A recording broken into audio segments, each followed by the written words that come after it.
Hello, how are you? Let's talk about dads.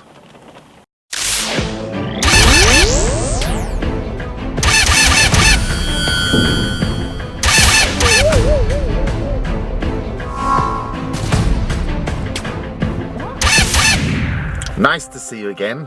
I'm in northern Georgia today. There was a young man called David who hadn't seen his father for many years. He'd left home, they hadn't got on. David was sitting in a coffee shop in London reading the Times newspaper. He just happened to be flicking through and he saw an ad. The ad read, "David, all is forgiven.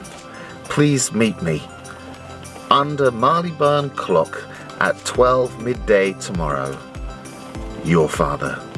When David turned up the next day under the clock at 12 midday, he found 100 other Davids waiting also.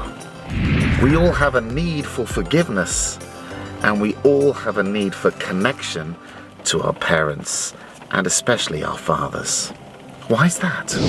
Well, fathers bring a number of very important things to us. They bring, or they should bring, protection. They should bring provision. They do bring identity. And a good father, I believe, should always be there. Not always there, obviously we have to work, but his presence is so important. Fathers give us identity. They also, a good father should discipline his children, give them boundaries. Hi Keith. I am your father! No you're not. You work for Darth Vader? Recently, a whole group of elephants was relocated to a safari park in South Africa. But the male elephants were too big to bring. So they just transported all the baby elephants and the mother elephants. After a year, they found that all the rhinoceroses in the park were being killed by the young male elephants. Strange. Then they reintroduced the big male elephants, and the big male elephants brought the young male elephants who'd been killing the rhinoceroses into line. The young elephants needed the big daddy elephants to teach them what to do, to discipline them, and teach them how to live elephant life. We need fathers and we need role models, but so often our fathers let us down. Now, I'm fortunate enough to have had a good father, but many of you watching haven't been so lucky. You've had a bad experience of fatherhood. Maybe your father hasn't been there or hasn't been particularly good in your life. I'm sorry.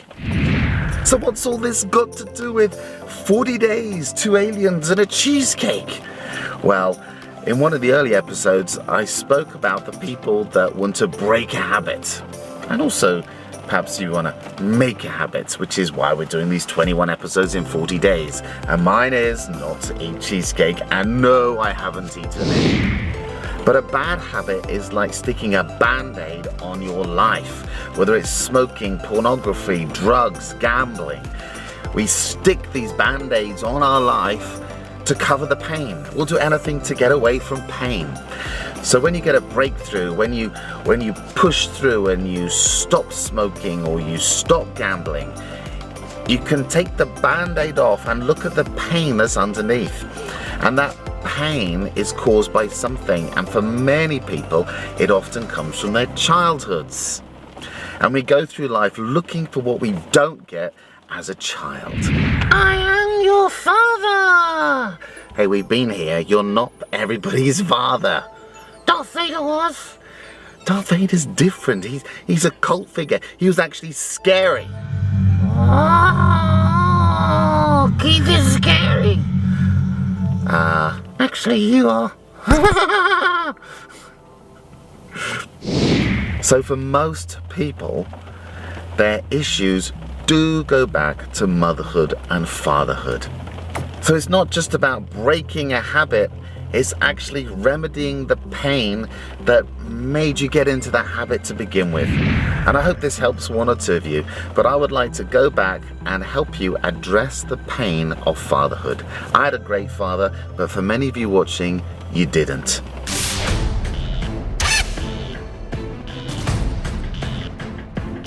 My challenge to you is to write a letter to your father. Now, your father may be dead. You may not be on good terms at all with your father, or you may be. But I'd like you to write a letter to your father. This is your homework today, telling him how you feel.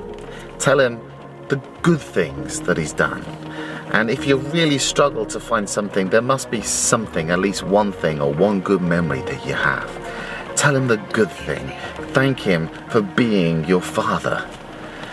You can also express your pain and your disappointment that he wasn't there, and how much you wish you had connection and that you were never able to have it, or whatever you want to say in your letter. Now, maybe your father's died. It's okay, you can still write the letter.